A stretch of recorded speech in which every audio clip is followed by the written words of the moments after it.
first, I thought it would be great for us to do some introductions.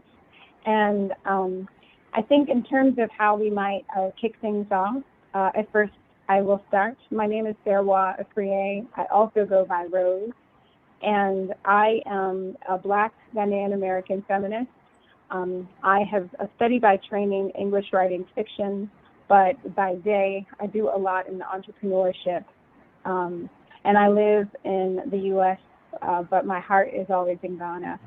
And I believe it's so important to contribute to social impact in society, as well as build beautiful and meaningful things for the betterment of society. I've also played a huge role in the movement for Black Lives since 2014, and I am so excited to be here because for decades I've been championing the right for Black women to achieve sexual freedom and happiness. And I hope to continue to do that through my work as a writer, through fiction, short stories, and maybe even a novel. So with that, I'd also like to introduce one of the people who I admire most in the world, Xeenarh Sekyiamah. And so, hold on just a second, let's pull this up. Okay.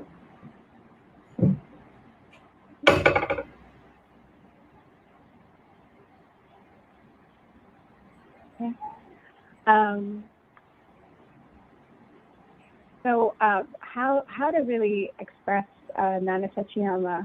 Well, she is a badass feminist, one of the first feminists that I ever met when I moved to Ghana first in 2011. She is one of the co-founders of the Adventures from the Bedroom of African Women.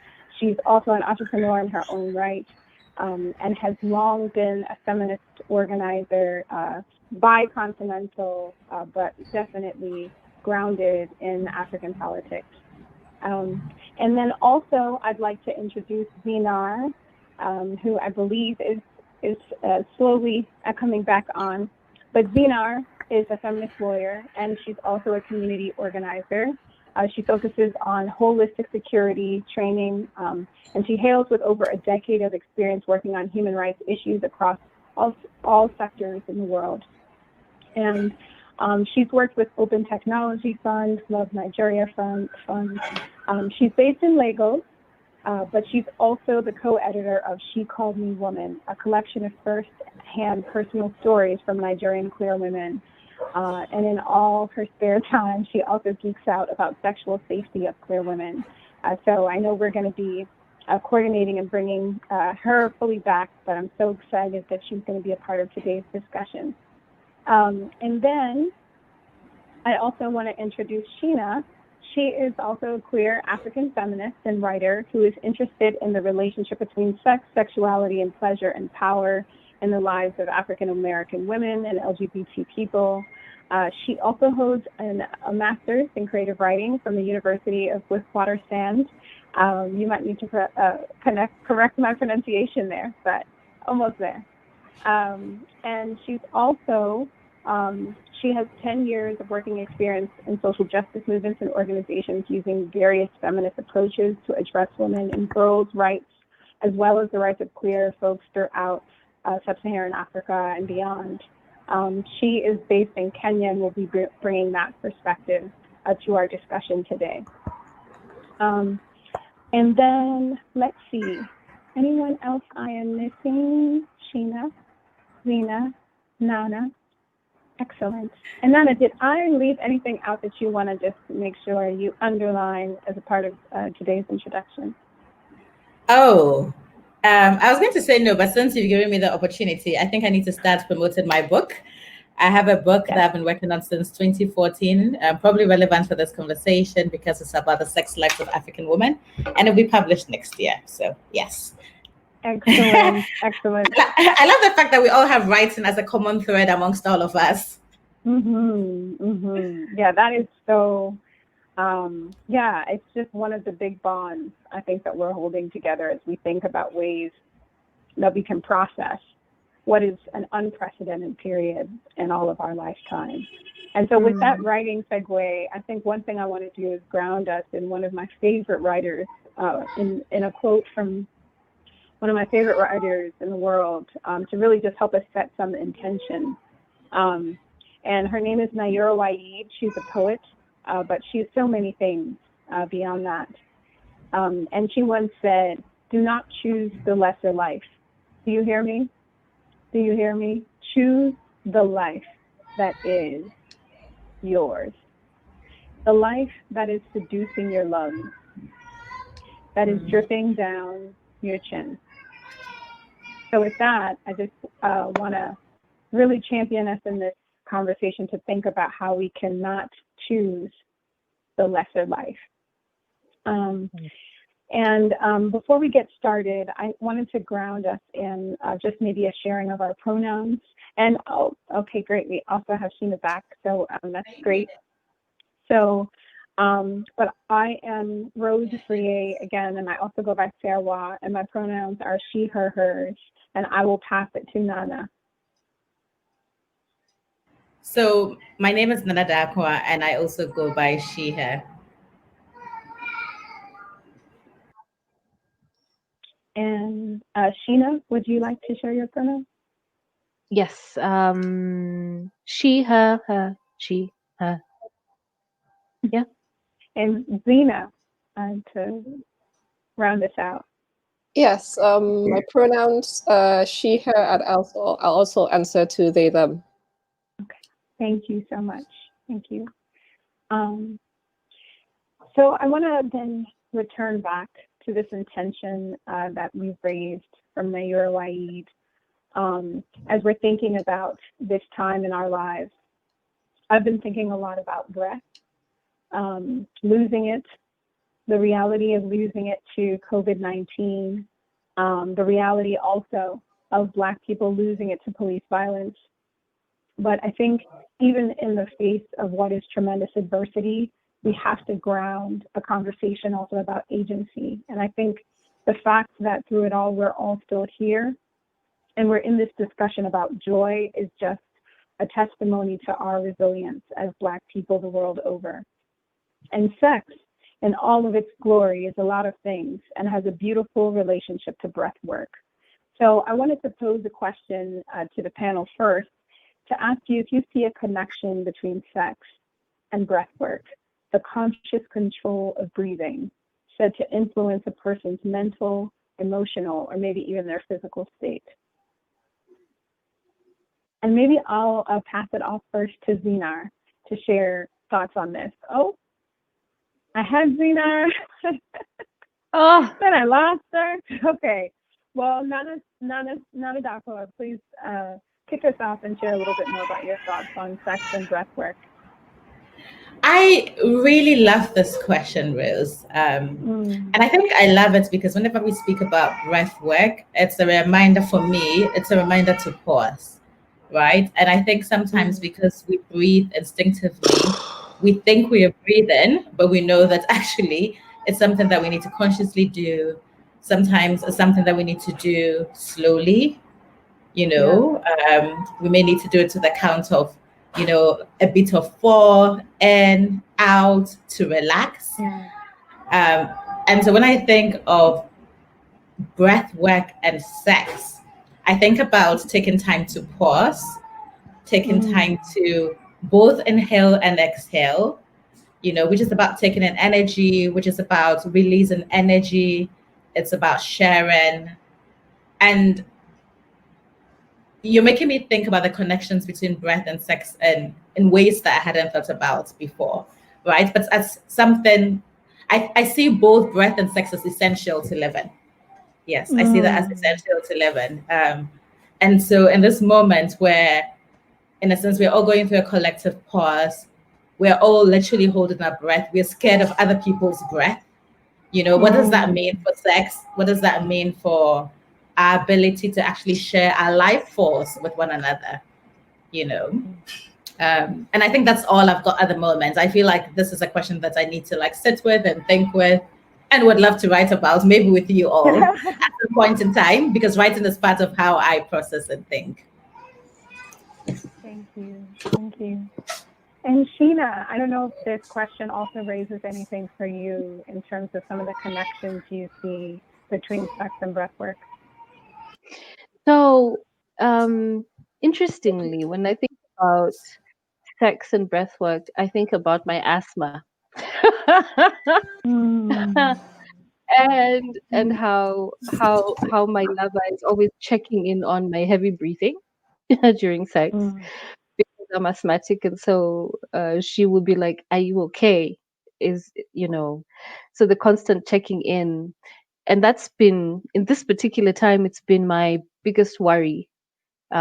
Is a pre-existing condition such as asthma makes you more vulnerable to something like COVID-19. So I completely hear what Nana said about being afraid of other people's breath and afraid of intimacy, and afraid of both you carrying this horrible breath, this breath that can kill, and passing it Mm. on to people you love, or people just around you. And um, yeah, and then it just makes you think about what that takes away in terms of possibilities for sexual intimacy and sex, and hookups, or just getting together with, you- living your best Tinder life or your best Bumble life. And so it shows for me, especially in a world where everything seems easier, that we have these easier connections online, we have these easier ways to meet people. There's some fundamentals of human connections like touch and breath and taste and experiencing and sweat and just being in the same space, touch, that are really irreplaceable. No matter Mm.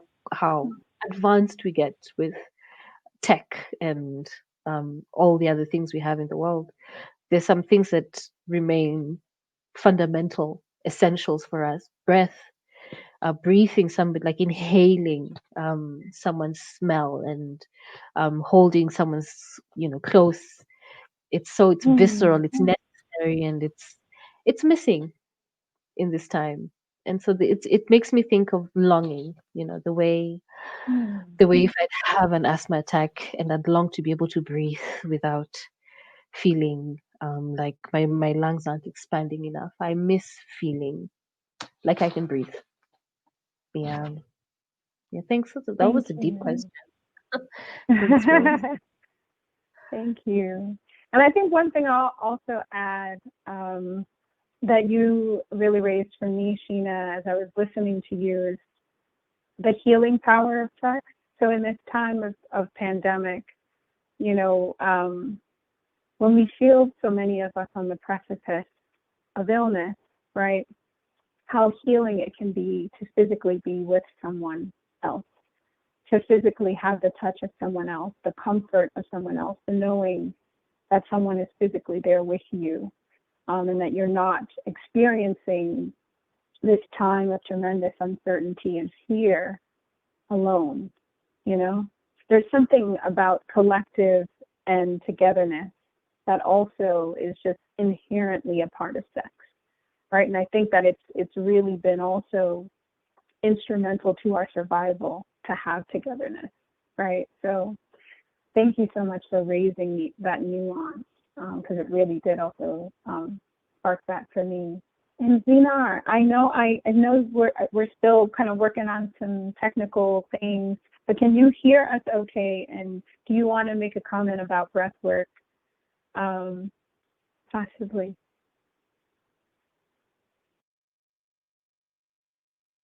Okay, maybe she might jump back on, but I will then move on to something else that also kind of came up, and I'm going to be popcorning this a bit.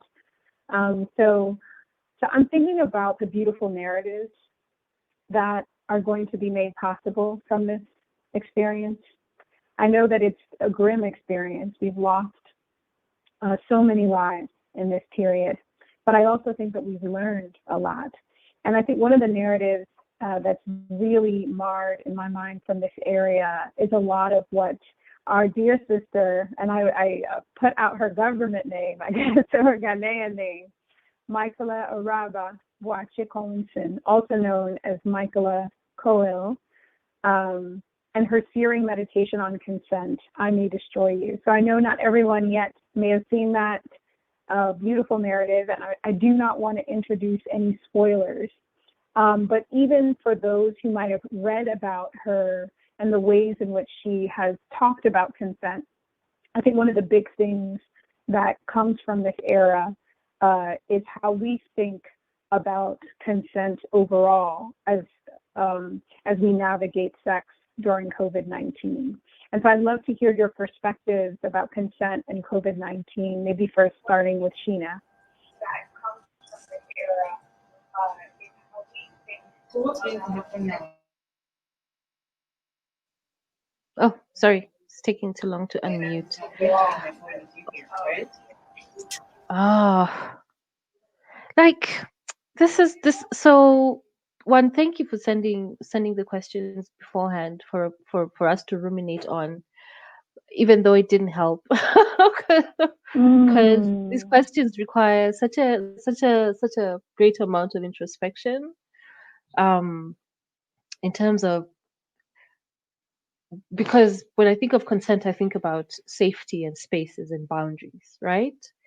When I think of consent, in my current reality, I'm a mother to an 11-year-old who is coming of age and being home and suddenly having great access to technology, like waddled a bit off the beaten path and stumbled across porn. So I was, oh my God, what is happening here?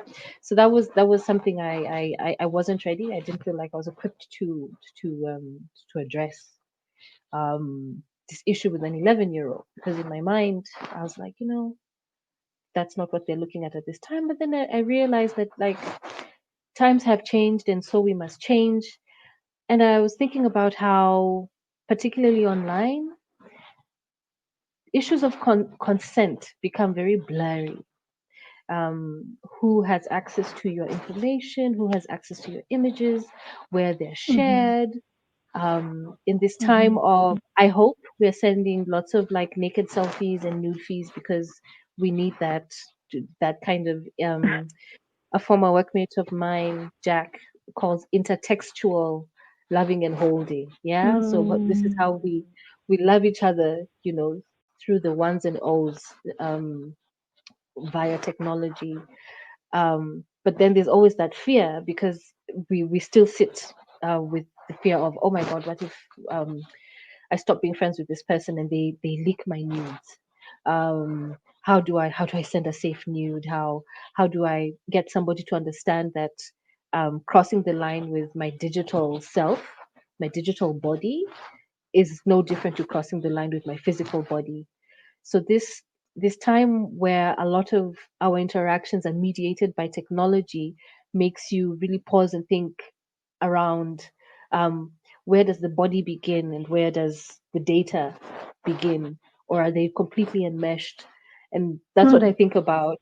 And in all frankness, it's my day job, but it's a day job that I love, because these are the questions we're always asking each other with my workmates is, how do we get people to understand that it's a false binary?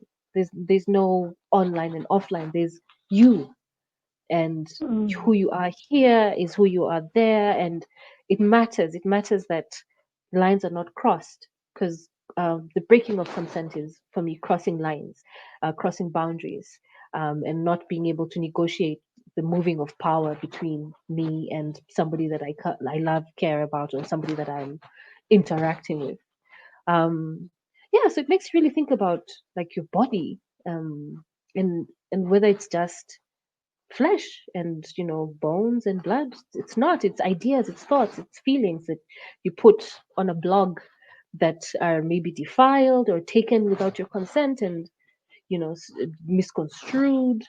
So it's an interesting time, I think, that we're living, and it's a good time to actually really interrogate what it means to have a body, and to have a body online, and to have your body and your feelings and your thoughts on these platforms. I feel like I have wandered around a bit, but hopefully some of it makes sense. No, totally makes sense to me. And Nana, I love your take I think that this is such a really interesting concept, because I think there is, of course, consent in the context of online, but potentially even also consent in the context of what that means navigating day to day, if you are still making a choice to connect with people in flesh.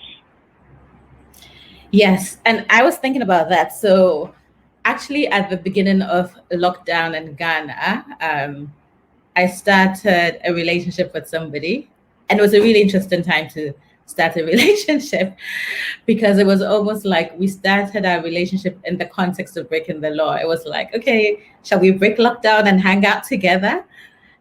And that was something that we both needed to consent to, right? But it's also really difficult because in an era of COVID-19, in an era where you live in different households, how many other people need to be involved in this consensus making, right? All these other people that I may come into contact with, or they may come into contact with. So even though part of what we were also consenting to was not to see other people at this point in time, to keep our social interactions as small as possible to people within the household, in a place like Ghana where things may break down, you may need a plumber to come in, anything can happen,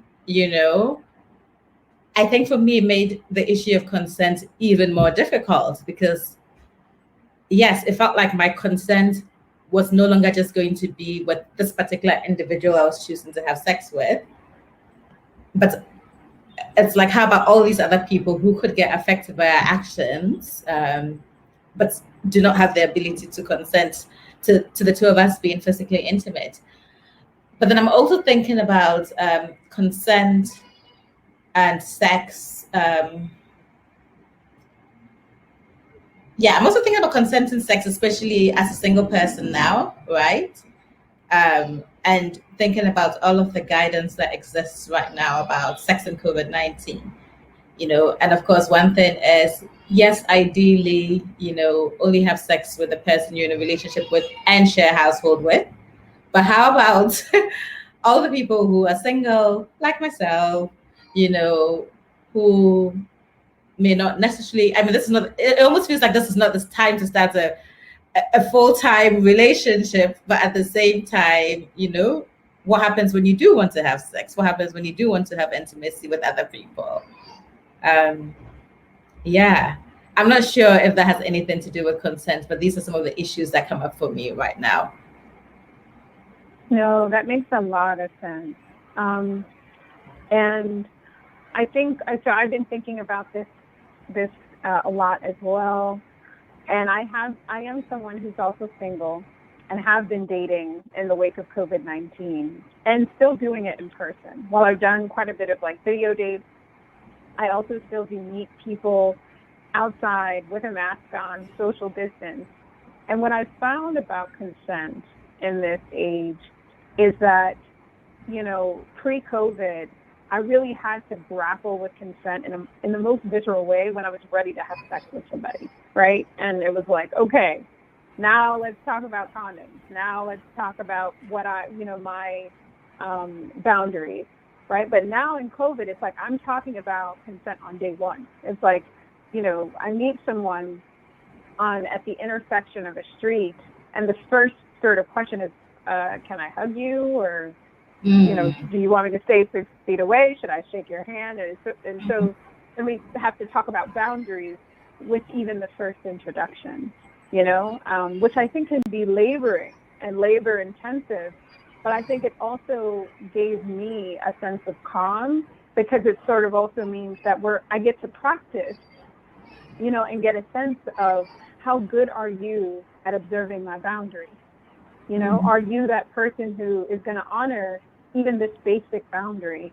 Or are you going to continuously try to see if you can find a way to cross my boundaries, right? I think it's been an interesting time of visibility into sort of these prototype conversations that sort of simulate what might be true if we were, just in a home, just you and I, by ourselves, like how might you perform and how good might you be at observing boundaries. So I think it's sort of a call to kind of really, move into observation about how people interact. At least that's one of the things I've been experiencing with my own love life. But we'll see how much I learn.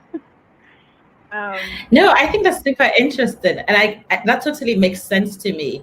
I mean, the other thoughts I've also had about this era is, I feel like, for example, when it comes to STDs, hopefully everybody should know that in any sexual interaction, there's a risk of an STD, right? But I think, and I don't think necessarily anybody with an STD has to be the one to declare. I think we almost maybe need to make the assumption that when you're having sex with somebody, you're taking responsibility for your sexual health, and you need to agree whatever makes you feel comfortable. But I also think a lot of people, myself included, do not always think about the possibilities of catching any sexually transmitted diseases, right? You kind of just assume everything is okay. And I feel like the thing with COVID now and intimacy is you're aware that every physical interaction comes with a risk, right? And so maybe that can even be something that's healthy for us to bear in mind as we move on with our sex lives, right? Just to be aware that there's no such thing as safe sex. We've known this, right? But I think this awareness of COVID may even emphasize to us that it's crazy, but physical interaction and physical intimacy may come with some consequences. Is this a consequence that you are choosing, right, to accept as a possibility without blaming anyone, because it's no one's fault, right? It's no one's fault that the virus is here. We hear the scientists say we may just have to live with this. We may just have to adjust to this. What does it mean for how we think about sex, and without trying to blame anyone for any sort of sexual transmitted diseases that may come out of a physical interaction. I wonder if we have this in mind, whether it can help to reduce stigma, against people who may have STDs. It's just a thought. I don't know if Sheena, you have any thoughts around this. No, when we're talking about consent, and especially when Rose is talking about meeting with somebody for the first time, and boundaries seem very clearer now. Like, can I? And I can't help but think back to how we grow up and how we live in a reality where we are not used to being allowed to establish consent. Yeah. So in Kenya, because of a lot of political unrest, we've had like several bomb situations that we have moments where we go through extreme high alerts where you have to be searched all the time. It reaches a point where when I go to other countries, I show security guards my bag and they're like, "What is your problem? Go to the shop, buy your things."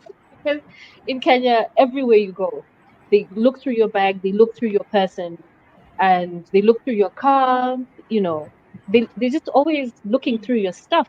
So the idea of privacy and personal space, it's almost non-existent.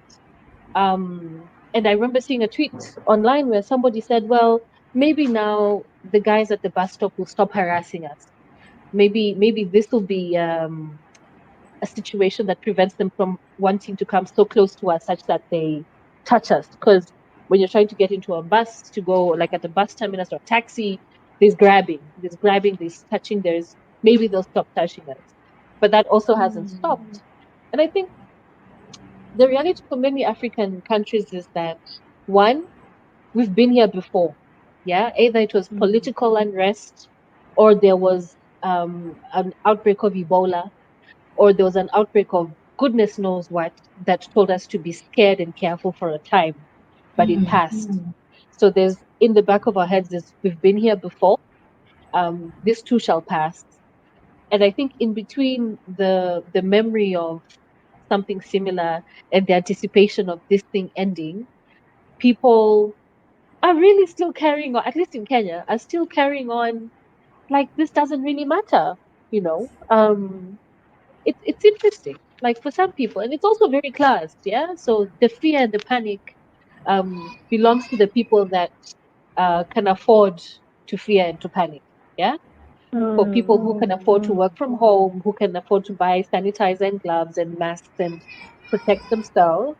For people who can't, yeah,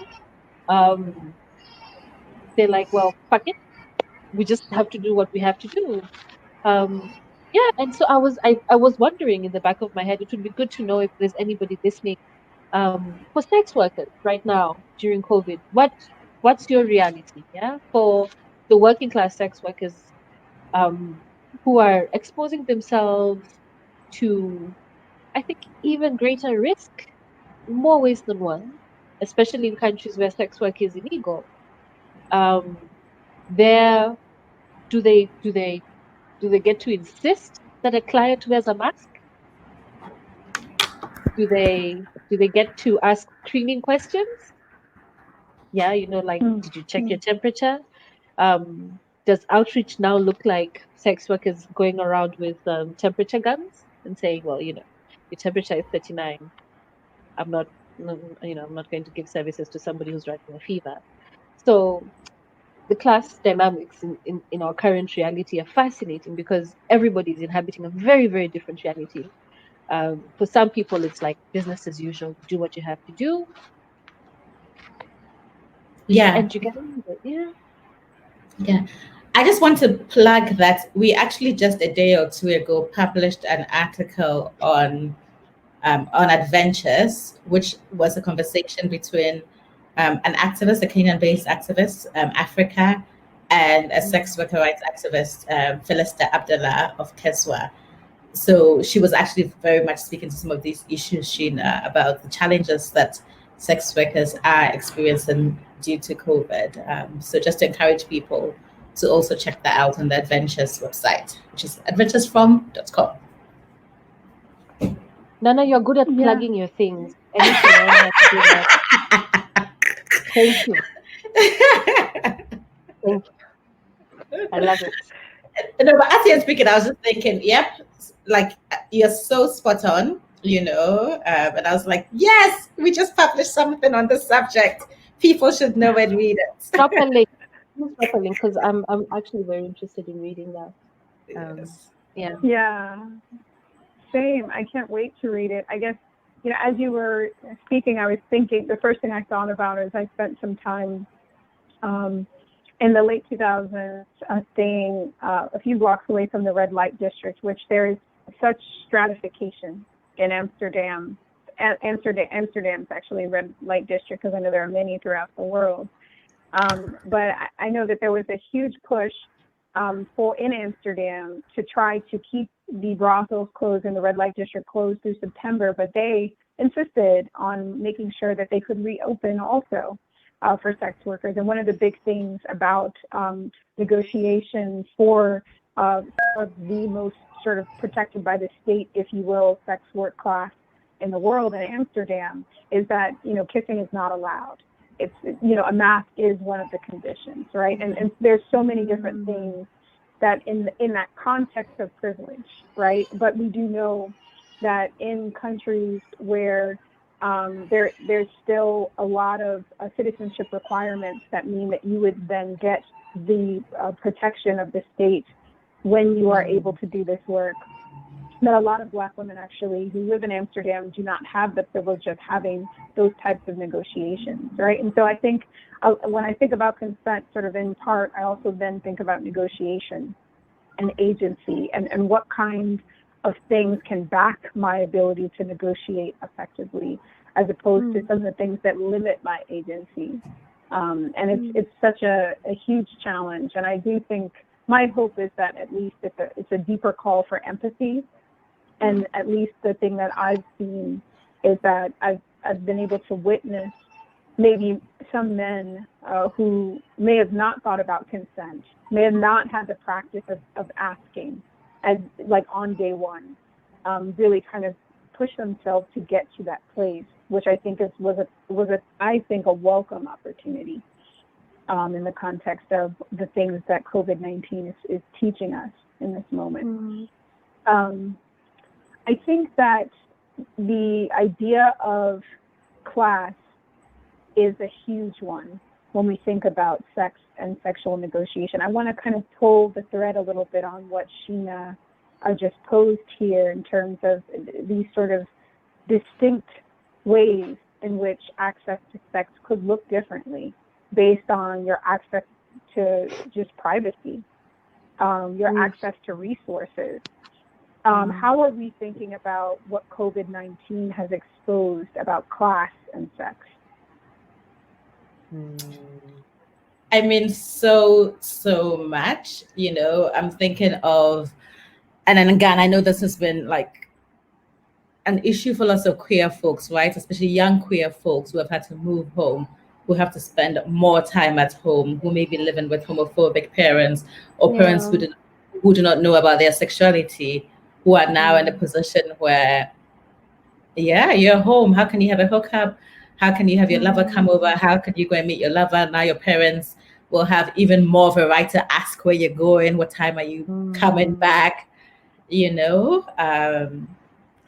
even for myself, as a fairly new mom who used to live alone and now has a nanny, I'm just like, I don't know if I can have like random people coming in and out of the house. I don't want my nanny judging me, But of course, I have this huge privilege, but I know that maybe I just don't want to see the judgments on her face, So that's a different issue. Yes. That's powerful. I know a lot of, sorry, go ahead, Sheena. No, please finish, Rose. I'll go after you. No, I was just going to highlight that one of the big things that happened in the U.S. is that universities closed, and many of them, just basically in their closure meant that a lot of students were without homes and without shelter and were effectively forced to work remote from their homes, losing a lot of the agency that they may have had through being able to attend on site in university. And so I definitely see that dynamic and that component. And then also in cities, I've thought a lot about homelessness and what that means from sheltering in place outside. And some of the challenges that have become even more pronounced around, the guidance and what the guidance assumes, right? Wash your hands for 10 seconds, right? So how are you supposed to comply with that if you are struggling to access utilities in Detroit? What does it mean, or in Flint, Michigan, what does it mean for you to wash your hands for 10 seconds if you have contaminated water, and many aspects of how you're trying to access water, and just water also in the role it plays in you being able to just make yourself clean overall for just your overall engagements within your sex life, right? And so I think there's been a lot of piercing things that we knew were true. And I just want to lift something that Sheena said in terms of we've been here before. There are things that are not new, but have felt even more pronounced because of the guidance in terms of how government and many different leaders are urging people to keep themselves safe when a lot of people just do not have access to resources to do so. And Sheena, I guess, I know you're about to also speak, so I want to pass it over to you. Yeah, because, and I don't know if this was a conversation with a friend or with myself. Sometimes, you have very rich conversations with yourself and a glass of gin. But what's interesting when you think about like sex and class, and something I've been thinking a lot about recently is perceptions, right? And I think when we almost hierarchize different kinds of sexual experiences, depending on the class. Yeah. So in our minds, it's the middle class, the upper middle class that are into kink. Yeah. It's hard to imagine that there's a woman in a slum somewhere who says spank me, right? Because there's something about sex and agency and class that are kind of like drawn away from each other, that the less money you have, then the less agency you have, and therefore the less ideas for an adventurous sexual encounter you have. And I've been thinking a lot about that. I've been thinking about how even in the silliest of ways, we're raised to completely believe that certain things are for certain people. And the only way for you to become a certain person is to have money. Yeah. So when you inhabit a particular financial class or social class, then you can talk about BDSM. Yeah. Or sometimes the pressure is also, I find anyway, even in terms of like queer spaces, where there's almost an expectation that because you're queer, you're not going to be having vanilla sex and enjoy it. That because you're queer, you're going to be here with the BDSM. You're going to be down for whatever, because that's what being queer is all about. And so you find that there's a lot of policing that happens in terms of perceptions and ideas of who you are, what you can do, who you can be, what kind of sex you can have because of the space that you inhabit.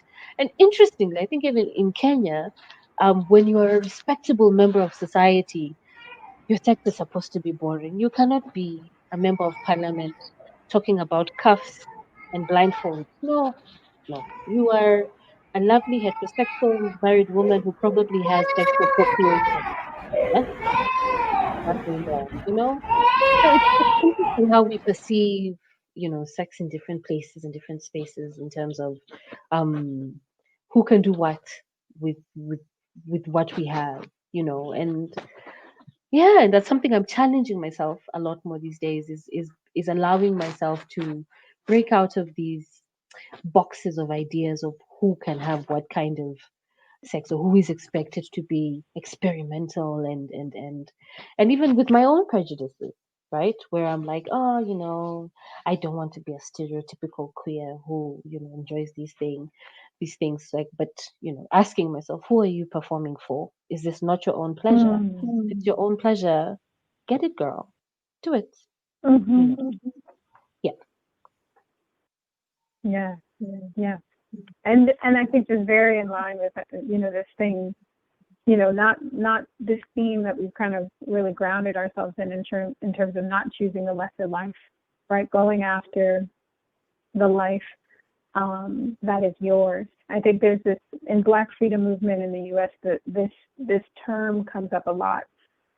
This saying comes up a lot: avenging the suffering of your ancestors, right? And the idea of pursuing joy and pursuing love and pursuing pleasure, because of just so many things that we should also have in our lives that are wonderful, in the face of a lot of the adversity that we still face today, and some of the things that have happened in the past, right? And so I love this idea of really having self-awareness about performance, right? And getting real honest, radically honest with yourself, about what you want, that real essence of you wants. Thank you so much for lifting that. I think one of the things that I also have been coming back to as I reflect on COVID-19 is the future and what's ahead of us. Because I think what I feel such a strong conviction about is that many of us will be on the other side of this soon. And I think that there are a lot of things that we need to leave behind, and there's a lot of new things that we need to carry with us. So I guess I want to kind of put us in a state of visioning and just say, it's 2 years from now, and we're living in the post-COVID-19 world. What do you envision this future looks like? What is new and old about the timeless tradition of sex? I love this question so much. I think one of the things I was reminded about, especially during lockdown, is how I used to always want to live in a feminist commune. Because I think the people I felt most envious of were the people who somehow had been able to establish quarantine pods before the quarantine happened, right? Yes. like, and even also thinking of, for example, groups of polyamorous people who may have already agreed to only fluid bond beyond a particular group, right?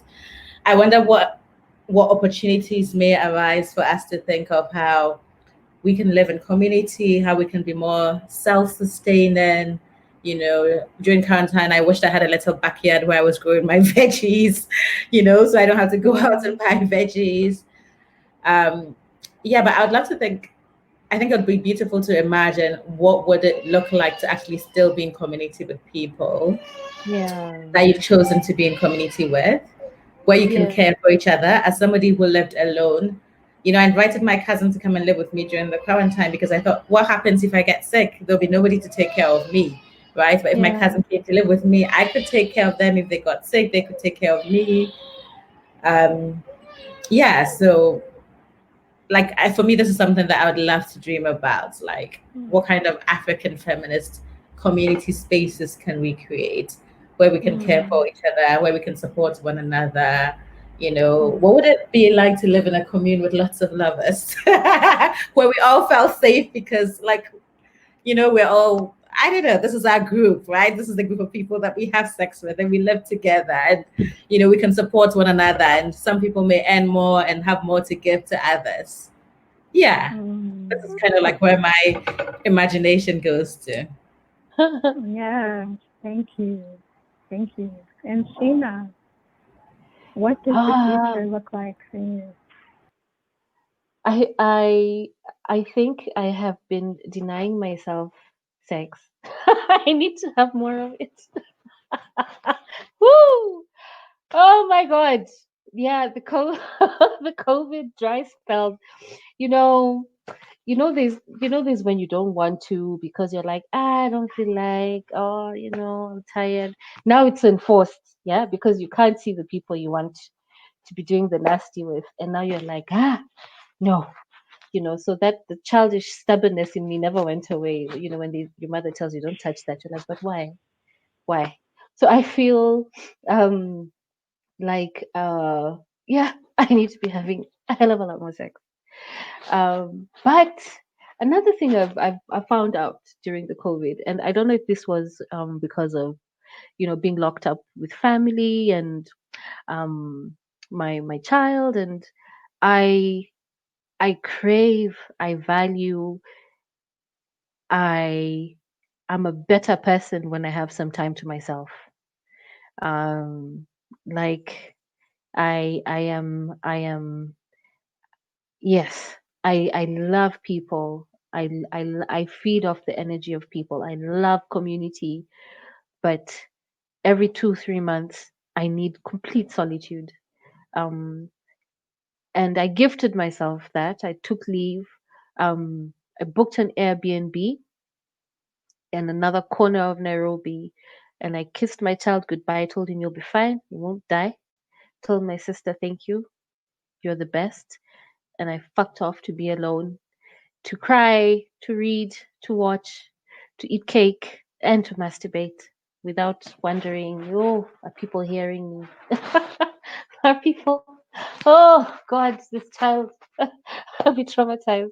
So just the space to just feel, like I'm not somebody, to feel like it's just Sheena by herself, for herself, with herself, so that I'm not someone's sister, someone's mother, someone's employee, someone's workmate, just that aloneness is something I value so deeply, and it's something that I will carry on in the future, even in relationships, in every other space. I need time to just be by myself, and it makes me a better person to just yeah.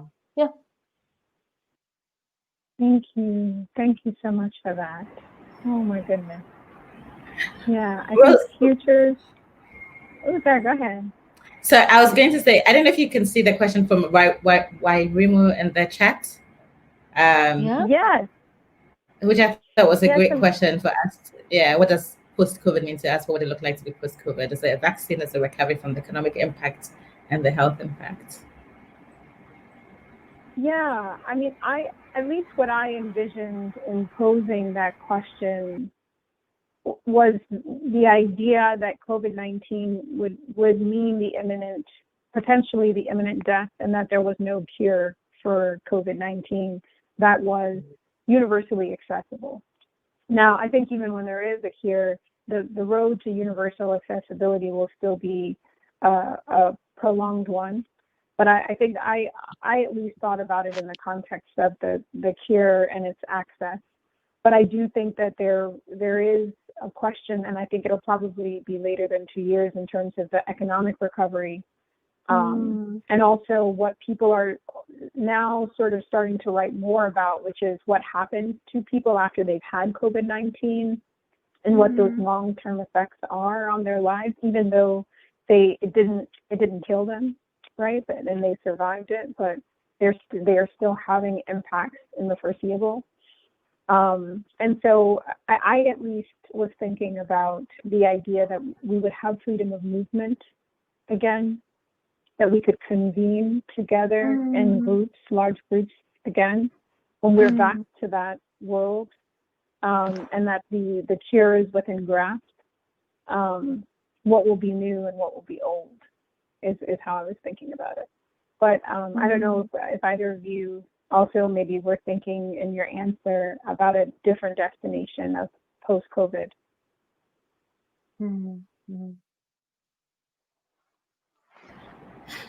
I mean, I think for me, there's a sort of acceptance that there is not going to be such a thing as a post-COVID era, right? And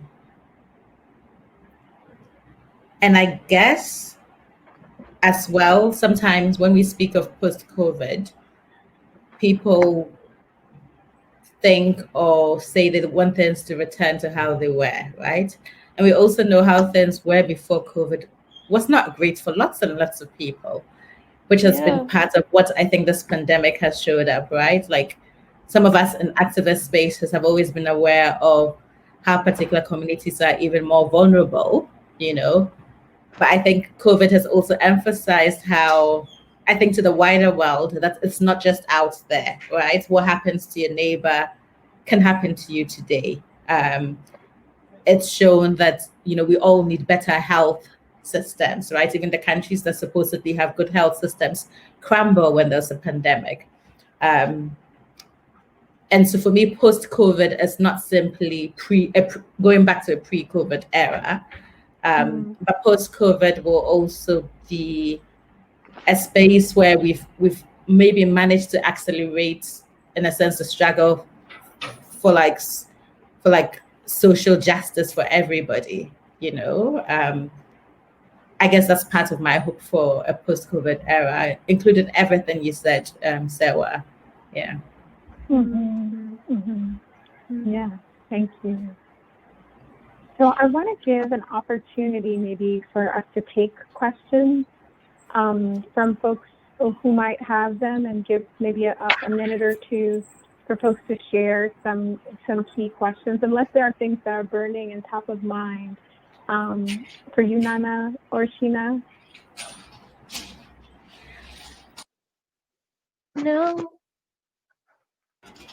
I think for me, I think for me, the other thing I'd love for us to chat about, I don't know if people will find that helpful, is, you know, like, okay, if you're like, fuck it, I'm going to have sex anyway, what can you do to be safer?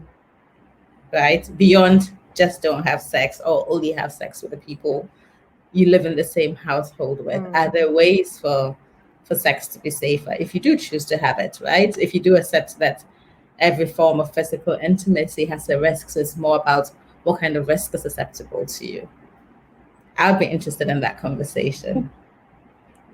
Yeah, I'm going to also drop in the link for everyone. I know New York City's office has been a really an interesting sort of contributor in the conversations around what is or how can we at least mitigate risk as we take decisions to have sex. And I know the initial guidance was pretty strict, and it's, I think, very difficult for many people. And they updated their COVID sex guidance in June, just in sort of in the interest of really allowing for more folks to be seen and to give more options for people to mitigate their risk. So beyond just that you are your only safe sex partner, they kind of went into to share a little bit more about how you can take care during sex, whether it's, you know, physical distancing sex, or at least having a mask on while you're having sex. Certain positions that you can use, you know, so that you're not in direct, you know, face-to-face contact, but that you're, again, mitigating your risk. So I do think, you know, that's a real opportunity. The other thing I do want to raise as we're thinking about access to sex is testing, right, and testing coverage. I think for a lot of people, when I've talked with them and asked them, so what's your bar for having sex again, it's, well, we should both get tested, and if we're both negative, then let's move forward, you know. But I know there's also that's in tension with access to testing, right? And whether or not, even if you have access to testing, is it free where you live? Or is it going to cost you such an onerous cost that it's just not accessible, right? So I do think we run the risk of that. And I think the lower bar is sort of this question that Sheena raised with sex workers as we're thinking about, you know, is it just taking your temperature, you know, and feeling like, okay, you know, I don't have a fever right now. I haven't been coughing. I don't have symptoms. And maybe that's the threshold that we want to start with. So I'd love to kind of hear your thoughts as we're thinking about some of these frameworks, with testing being on the table, but maybe just symptom checking being on the table as a means for us to expand options for people to mitigate their risk. That would be interesting, though, if you think about that in terms of something like consent, what that might do essentially is kind of like slow down sex, you know, because there needs to be a conversation, there needs to be a checking of symptoms, there needs to, you know, but then I guess what does that do for spontaneity? I guess for the thrill of meeting like a stranger at a club, and you know, yeah, I long for a whole phase, but now COVID is robbing me of a sexual liberation. I really wish I'd have it in my youth before COVID. Yeah, because I can't help think of it. You know, you go online and you're like, oh, you know, I want to hook up, but they're like, do I really want to hook up? And then there's also I think I find it a bit of a crushing narrative and responsibility, especially for Africans in African countries where the government has told you you are on your own. Yeah. So the spreading of this virus, the responsibility is fully on the citizenry. Therefore, if you got COVID, it is your fault. You did something. You know, it's like it echoes of the early blame narrative or rhetoric of HIV and AIDS, right? Because if you were faithful in a loving, God blessing relationship, marriage, there's no way you should have got HIV. You must have done something. Therefore, this is your punishment. It's not being voiced as such, but there is a certain personal responsibility that's being put on people to make sure that they don't catch the virus and they don't give the virus. And so I feel like this in the back of my head always just is such a mood killer, where you're like this person, it's wonderful, but what if I have asymptomatic COVID and then they go get it and then they die and I live and I kill somebody because I hooked up with them during COVID? You know, in the absence of a, you know, a government or a country with sufficient medical care, it's on you. You know, everyone will be like, "Oh, you did this. You killed." You know, so yeah, it's you know, yeah. Okay, I'm done. Yeah. And Nana, do you have something you want to add about this topic as we're thinking about, so say you want to go out and do it, and just, unburden yourself. And also maybe speaking to some of the things that Sheena just raised around the balance between spontaneity, right? And just having a good time and moving forward, and then sort of this slowing down of symptom checking and things of that nature. I feel like actually this conversation has offered me some tips and ideas on how I can negotiate having sex in this era. I really like the question Rosie posed around, saying, when do you imagine, or what do you imagine your bar to be in terms of having sex again? Because I think it allows you to just have a conversation straight away. And for me, one of the ways in which I've always negotiated sex has been via WhatsApp and text messages, right? Because I find it much easier to tell you what I would like you to do to me, what I'd not like you to do to me over text than face to face, And I think it also allows you to just start actually talking about sex, even fantasizing about sex, even getting like more excited for the person before you even meet them. And so I also like the idea. And I think also in this day and age, especially where we may not be spending as much time with people, we may be practicing social distance, and having these conversations online and negotiating how you can have a safer form of sex can also be, I think it can also be erotic, and I think the current context also forces you to take more responsibility for whatever the consequence of that sexual activity could be. Yeah. Absolutely. Yeah. Thank you for that. And I know we also just got our first question from one of our public participants asking about what about testing as another means of surveillance. I think especially as we know, and again, I would just want to raise what Sheena has shared about us being here before, whether we're talking about HIV in the 80s or we're talking about even ways in which the Ebola virus has been monitored throughout several different countries on the continent. How are we thinking about surveillance and testing and some of the challenges? I know at least, it took us a long time, especially in the U.S. context, to get to the idea of anonymous HIV testing.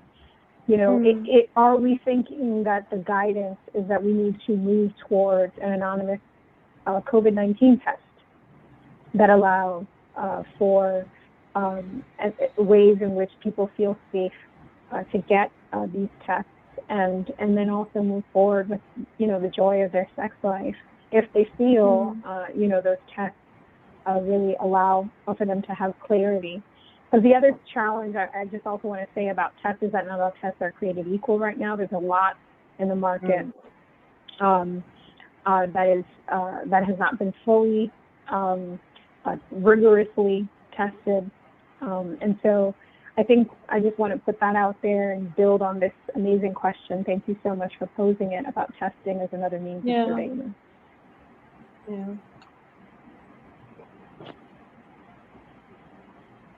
Yeah.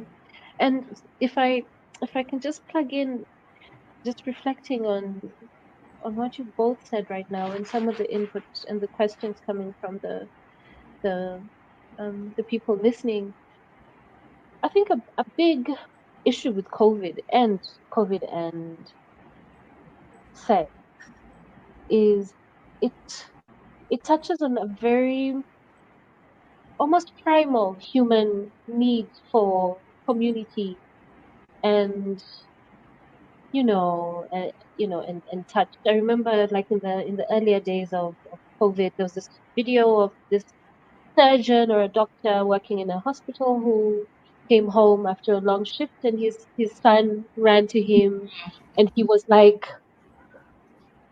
and that for me is a fear. I have a friend of mine who has a daughter who hasn't seen other kids in a while, so you imagine like in and you're like, 3, 4 years old, and you want to play with other kids, but you can't hug your friends, you can't hold hands at school.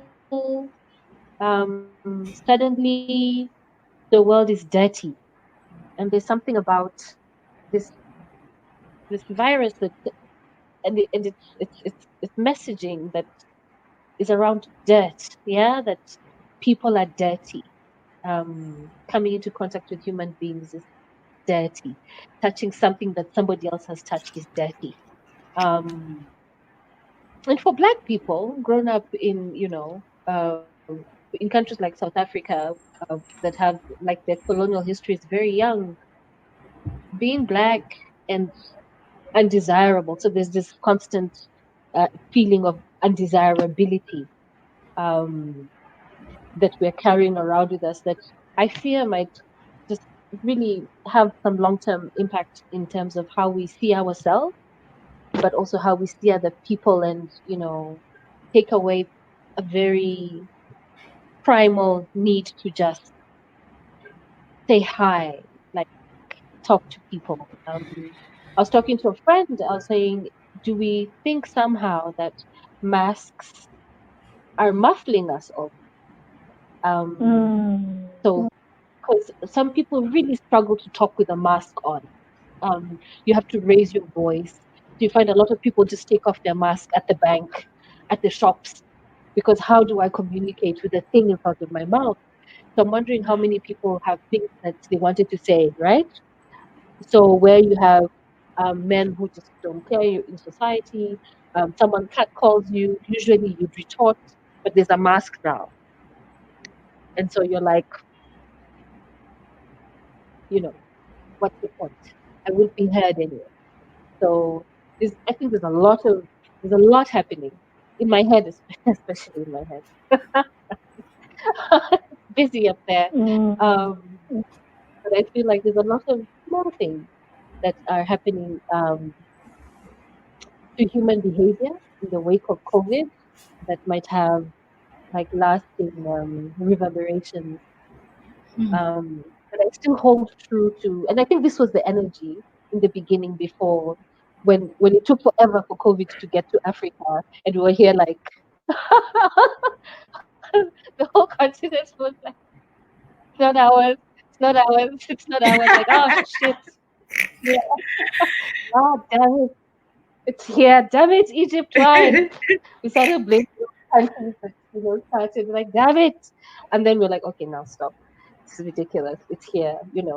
Yeah, and it's that thing that we've been here before. There's such a familiarity with COVID. We're like, you know, it's so familiar. It's just we don't know why, and we're like, is it because we're used to death?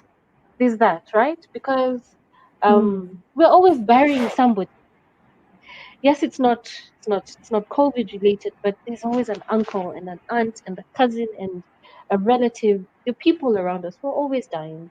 There's always a crisis. There's always ethnic cleansing. There's always a war. We are so almost hot-wired for pain and loss.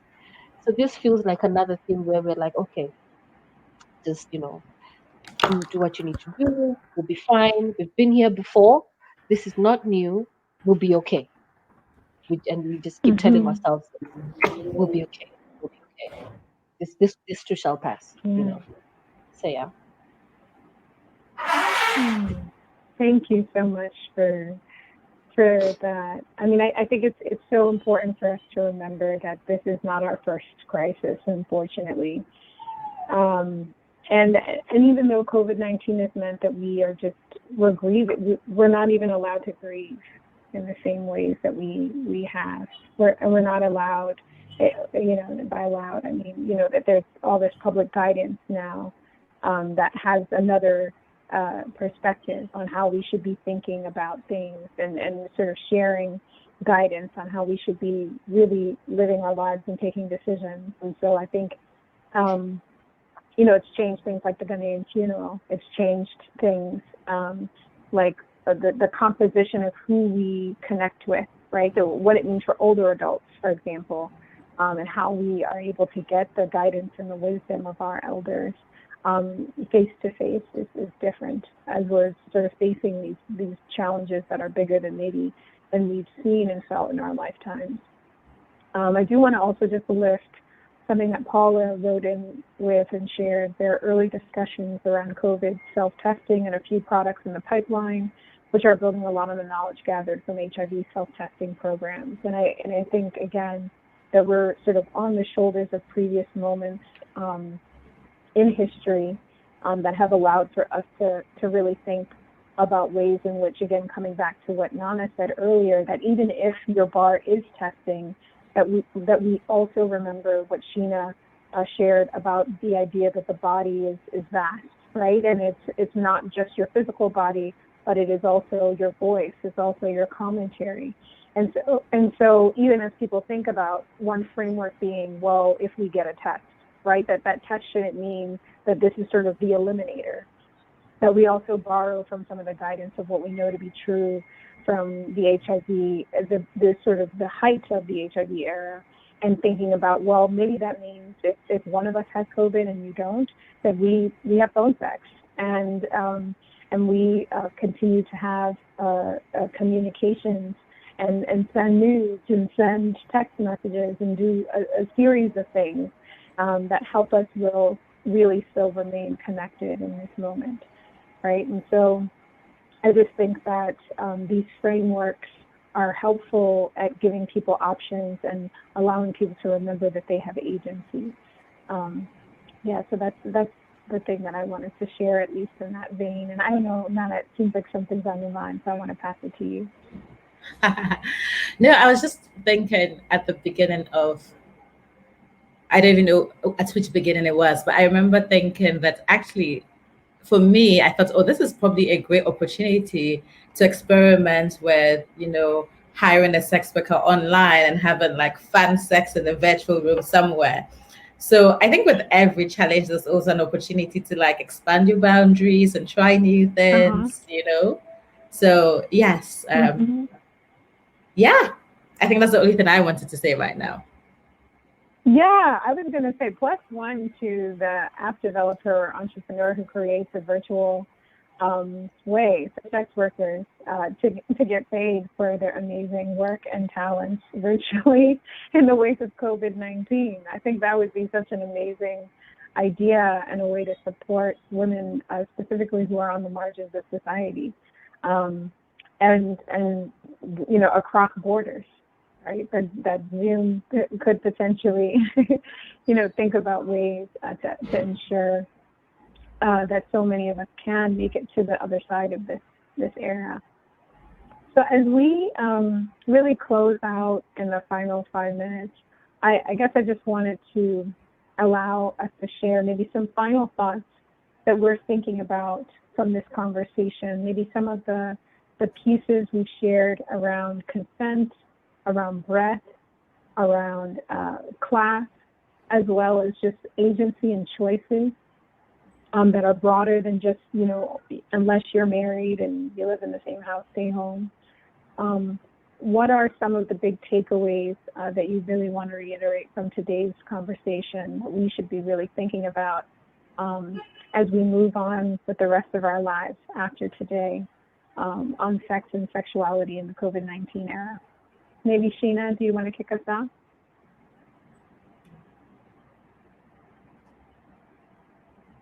I think I may have. Oh, okay. Yes, sorry. The muting and unmuting of mic is terrible. Okay.